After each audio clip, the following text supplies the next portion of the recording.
I had a thought. Did you know that I have a vlog called How to Hang On, and that I also have a vlog called How to Let Go? Well, that may sound confusing, but the thing is that there's times for us to do each of those things. In fact, if you're faced with a decision right now between two paths, two godly paths, you could probably go to the Word and you could find a yes answer for both of those paths. What's up with that?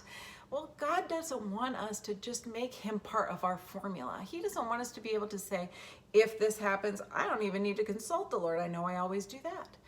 God wants relationship with us above all else, even above us having the right answer. He wants us coming to him for the answer. So ask the Lord, and he will show you which answer in his word is right for you right now. Now that answer will always line up with the word of God, and it will always line up with his character. Seek him, ask him, and believe that he will show you. For more on how to hear from the Lord, make sure you click on the link in the description below. Subscribe to this vlog so you never miss one of these 1-minute encouragements. Like, comment on, and share this vlog with your friends. And don't forget to visit my website. I have lots of free stuff on my website. I have my blog on my website as well. So visit me there at amyloper.com.